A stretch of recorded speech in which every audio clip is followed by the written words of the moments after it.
선배가 후배에게 들려주는 재미있는 만화 이야기, 오타 크리에이터 만화 선배입니다. 오늘은 2025년 5월 14일 기준 네이버 무료 웹툰 탑 10 여러분들과 함께 살펴보겠습니다. 10위 검의 끝을 보아라. 사부께서 죽기 전 검을 주며 남긴 유언. 100년을 넘도록 검을 휘두르며 검의 끝에 도달했지만 죽음 앞에 모든 것은 부질없었고 검씨는 그렇게 사천당가에서 괴롭힘을 당하던 단연명의 몸으로 다시 태어나게 된다. 전생의 검신이자 현생의 단연명. 평범하게 살고자 마음먹은 두 번째 삶. 그래서 우선 날 괴롭히던 이들에게 복수하고 방해하는 적들을 모두 배제하고 소가주의 자리에 오른다. 특이하게 사천당가 이야기를 다룬 사천당가의 검신급 소가주가 되었다입니다. 제가 한 1년 전쯤에 이 작품 광고 영상을 만든 적이 있었는데 광고받았던 작품이 10위권까지 잘 나가니까 괜히 뭔가 뿌듯하긴 하네요. 그래도 솔직하게 리뷰를 좀 해보자면 액션이랑 악역들 캐릭터성 자체는 괜찮은데 주인공이 뭔가 인상이 약해요. 제가 봤을 때는 눈 문제라고 생각을 하거든요. 개인적으로 캐릭터들은 그 캐릭터를 상징하는 외적인 뭔가가 없으면 눈이 확실하게 보이지 않는 한 인상이 되게 얕아진다고 생각합니다. 그래서 그런지 주인공이 뭔가 기억에 잘 안 남고 추가로 스토리가 좀 막무가내이긴 합니다. 분명 평범하게 살고 싶다고 한 것 같은데 보다 보면 계속 깽판만 치고 있고 중간에 꼬마애가 희생당하는 에피소드가 있는데 다시 생각해봐도 뭔가 앞뒤가 좀 안 맞는 것 같아요. 마치 주인공이 강대한 악역과 싸워서 이겨낸다 결론을 정해두고 앞뒤 내용을 끼워 맞추는 느낌이랄까요? 종합하면 스토리를 크게 신경 안 쓰고 액션과 사이다를 중점으로 보시는 분들은 재밌게 볼만한 작품입니다. 9위 철혈의 맹주이자 징벌의 맹주, 강호의 절대자인 천하진. 갑작스러운 죽음을 맞이하고 눈을 떠보니 망나니 병리단의 몸으로 환생했다. 자신이 기억이 없다고 아무리 말해도 아무도 믿지 않을 정도로 가문의 수치였던 병리단. 하루아침에 천하 제일인에서 천하의 쓰레기가 된 그는 다시 검을 잡고 전생에서도 이루지 못했던 경지에 오르고자 한다. 마음이 따뜻해지는 무협 웹툰 환생천마입니다. 개인적으로 이 작품은 다른 무협 웹툰하고는 장르 자체가 조금 다르다고 생각합니다. 요즘은 사이다니 뭐니 해서 주인공이 막막 강해져서 이상하게 주인공이 좀 더 나빠 보이기도 하고 그러면서 나쁜 애들 때려눕히는 작품이 대부분인 것 같은데 환생천마는 그런 것보다는 내 주변에 있던 사람들의 마음을 헤아리지 못했던 점을 반성하고 혹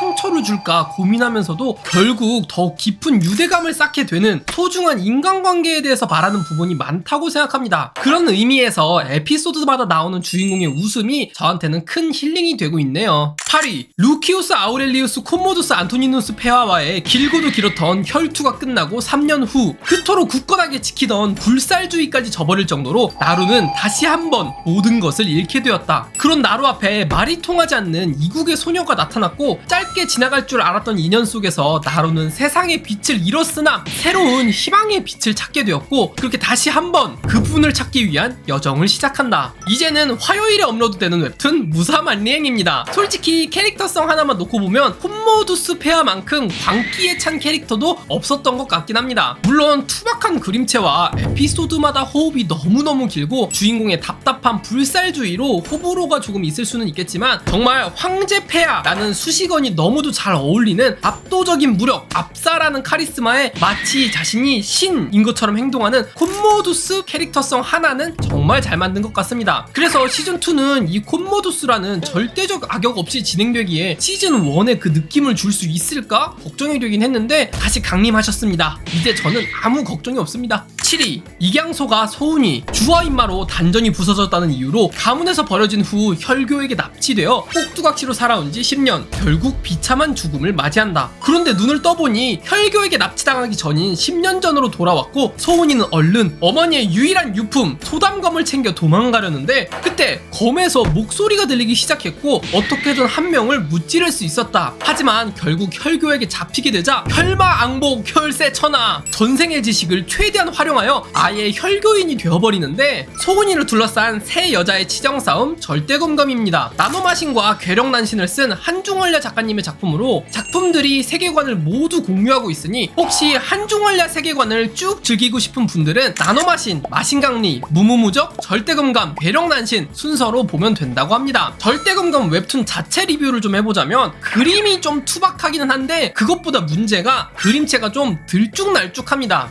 초반, 중반, 후반 캐릭터들 생김새가 계속 바뀌니까 등장인물 인상이 좀 바뀌어서 그 부분이 좀 아쉽고 스토리도 막 엄청 치밀한 건 아니어서 그냥 뭐 흘러가는 느낌으로 보고 있습니다. 다른 무협 작품들하고 비교해보면 주인공 소은이가 좀 사람 냄새가 난다고 해야 하나? 하는 느낌이 있어서 최근에 너무도 비현실적이 되어버린 무협 주인공들 사이에서 그래도 인간성이 남아있는 것 같은 모습에 정이 들어서 보고 있습니다. 그리고 누가 정실일지 두근두근하면서 보고 있는데 영상 만들려고 조사하다가 스포당해버려서 최근에 굉장히 시무룩해져 있는 상태입니다. 오타쿠 유튜브 하면서 스포당할 때가 진짜 제일 화나는 것 같아요. 6위 정파와 마교의 대전쟁 정화대전. 13년간 계속된 이 지옥은 갑작스러운 휴전으로 마무리되었고 세월이 흘러 평화로운 강호에서 열린 천하제일 비무대회 천룡대전, 그리고 후기 지수들을 위한 용봉연, 그곳에 참여하게 된 정건문의 차녀 정차련에게 입담과 재주는 물론 압도적인 무공 실력까지 갖춘 적이건이라는 사내가 나타나며 둘은 강호 재패를 향하여 한 걸음씩을 함께 내딛게 된다. 환생천마 절대외기를 쓰신 장영웅 작가님의 웹소설이 원작인 절대굴림입니다. 첫인상은 솔직히 여성향인 줄 알았어요. 적이건의 인상이 저한테는 너무 느끼해가지고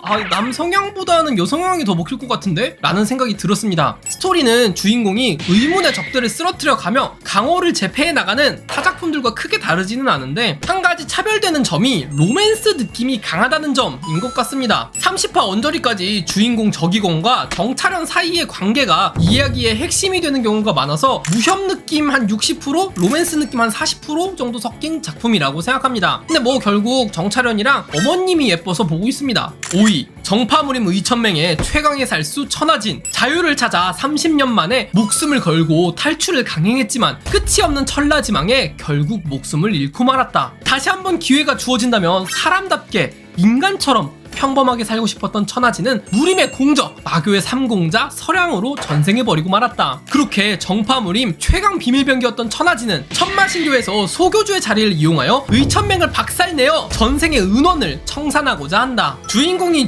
아닌 웹툰 마도전생기입니다. 이 웹툰은 세 파트로 나눌 수 있다고 생각합니다. 1. 주인공 환생 직후 어릴 때. 2. 이 웹툰의 진짜 주인공 이천상이 등장할 때. 3. 주인공이 크고 싸울 때. 어떤 차이가 있냐면은 주인공 환생 직후 어릴 때, 그러니까 결국 초반 부분인데 얘가 진짜 전생에 최강살수가 맞나? 싶은 느낌이 들 때가 많고 스토리 진행 자체도 뭔가 급발진하는 부분이 많아서 그렇게 재밌다고는 못 느낀 것 같아요. 그러다가 갑자기 재밌어지는 시점이 교주님 나와서 떠들기 시작하는데 솔직히 여기가 제일 재밌어요. 교주님 포스가 진짜 장난 아니고 대화하는 내용의 깊이도 꽤 괜찮아서 솔직히 서량 싸울 때마다 교주님은 언제 나오냐 생각하면서 계속 봤습니다. 4위 나를 과거로 보내주시오. 회귀대법. 완성만 하면 과거로 갈 수 있다는 이 대법을 평생에 걸쳐 귀령자는 완성을 시켰으나 풍천교의 신물 음례종, 신룡가의 신물 신호향로, 만년화리의 내단, 마교의 비마혼, 그리고 500만 양의 돈이라는 말도 안 되는 재료가 필요했다. 그런 불가능한 재료들을 한 남자는 우금제일인 화무기에게 복수하기 위해 몇십 년에 걸쳐서 모아왔고, 그렇게 회귀대법을 발동한 순간 귀령자는 재료를 모은 남자를 배신하고 자신이 직접 과거로 향하려고 하였다. 단전에서부터 끌어오는 분노에도 그 남자는 재료를 모으는 것을 한평생 기다려온 귀령자를 용서하였고, 사실 이 귀령자를 용서하는 것까지가 과거로 가기 위한 마지막 시험이었다. 그렇게 과거로 돌아온 천마의 차남 건무극은 화무기로부터 소중한 이들을 지키기 위해 천마신교를 장악하고 점점 강해져 나간다. 아까 봤던 절대굴림, 환생천마와 같은 장영훈 작가님의 웹소설이 원작인 절대외기입니다. 현재까지 내용으로는 딱 느낌이 마도전생기에서 재밌었던 부분이 교주님하고 서량이 떠드는 장면이라고 했잖아요. 그런 재밌는 장점만 쏙쏙 빼와서 만든 듯한 작품입니다. 화려한 작화로 액션 보는 맛이 있기는 한데 그것보다 주인공이랑 아버지인 천마라든지 혈천도마와 같은 다른 강자들, 그들과 여러 심리 싸움을 하며 주인공과 대화하는 장면이 진짜 재밌었습니다. 스토리도 지금까지는 깔끔해서 주인공이 차근차근 신교를 장악해 나가는 게 재밌기는 한데 한 가지 아쉬운 점이 있다면 뭔가 얼굴이 좀 삐뚤어요. 저만 그렇게 느끼는 건지는 모르겠는데 혈천도마는 진짜 완벽하게 생겼거든요. 근데 주인공이랑 특히 역캐들 얼굴이 무언가 모르게 위화감이 좀 있습니다. 그것만 제외하고는 정말 재밌게 보고 있는 웹툰입니다. 3위 무공에 미친 광마 이자. 환생했다. 그래도 미쳤다.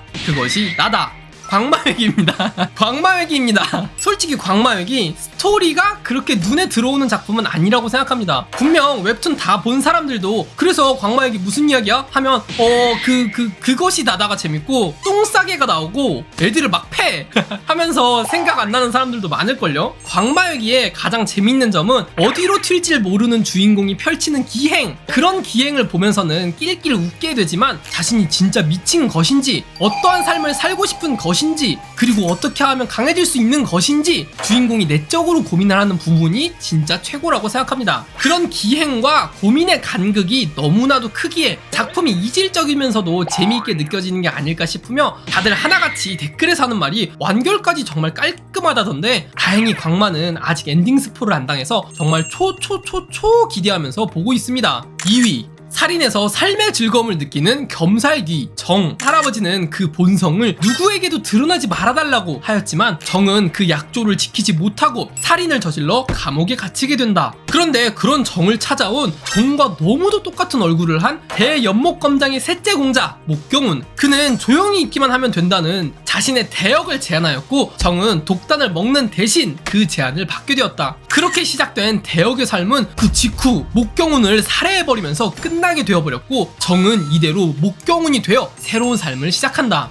달빛조각사 1부와 대군으로 살얼이랐다를 그리신 김태형 작가님의 괴력난신입니다. 저번에 괴력난신을 그냥 레드아이스 스튜디오 웹툰이라서 그림체가 장난없다고 하니까 누가 댓글로 대군으로 살얼이랐다를 그리신 김태형 작가님인 건 알고 계시나요? 해서 영상에 추가합니다. 솔직히 말하자면 몰랐습니다. 여튼 작품의 가장 큰 장점은 화려한 그림체라고 생각합니다. 일단 청룡 누님이 예쁘고 청룡 누님이 예뻐요. 네, 그것뿐만 아니라 주술을 사용할 때 귀신 묘사가 진짜 섬뜩할 정도로 무섭고 후에 나타나는 사악한 주인공을 보면 아, 이게 진짜 순수 악인가? 생각이 자주 듭니다. 그림체뿐만 아니라 시원시원한 스토리도 큰 장점이라고 생각합니다. 주인공이 진짜 빠꾸 없는 악 그 자체라 자신의 이득이 되면 뭐가 됐든 다 밀어버리고 죽여버려서 보다 보면 답답한 부분 하나 없이 진행이 되고 있습니다. 다만 한 가지 아쉬운 점은 그래서 스토리의 고저가 거의 없다시피 합니다. 결국 나쁜 애 나오면 주인공이 또 짱짱 강해져서 쓰러뜨리면서도 끝나요. 광마도 스토리 자체는 고저가 크게 안 느껴지니까 니자가 내면 속에서 고민하는 부분을 통해 간극을 만들어냈다고 했잖아요. 근데 얘는 그런 거 없이 그냥 매주 시원시원하게 밀어버리고 끝나서 뭔가 깊이 생각하면서 볼만한 작품은 아닌 그냥 그림체 좋은 사이다 웹툰입니다. 1위, 천한 피가 섞였다는 이유로 갖은 멸시와 목숨의 위협을 받던 천여운. 그렇게 목숨을 잃으려던 순간 자신을 후손이라 칭하는 한 의문의 사내가 적을 다 쓸어버리더니 나노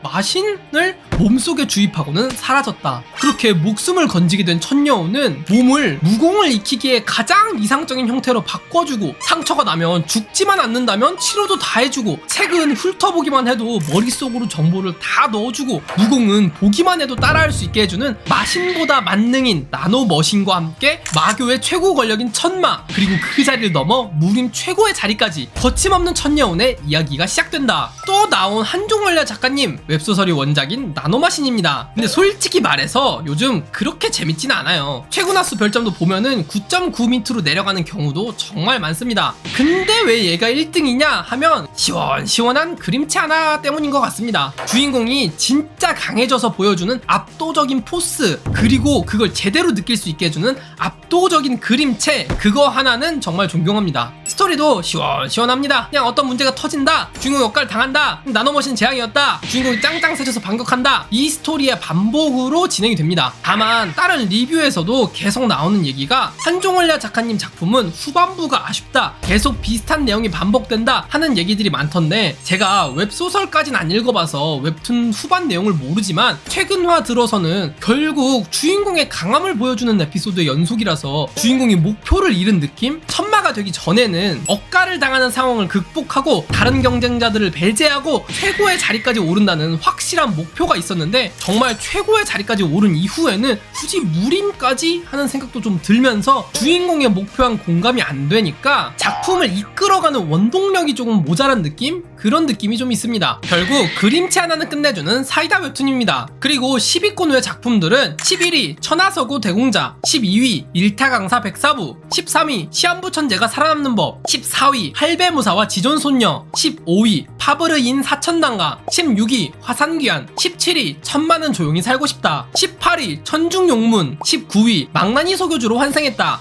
20위 무벌전이며 이렇게 20개의 작품들 중에서 저는 강마외기, 절대외기, 무사만리행, 환생천마, 천하서구 대공자, 할배무사와 지존손녀, 파브르인 사천당가 특히 재밌게 보고 있습니다. 오늘 영상 재미있으셨다면 구독과 좋아요 부탁드리고 다음엔 더 재미있는 만화 이야기로 돌아오겠습니다. 오늘도 즐거운 만화 되세요.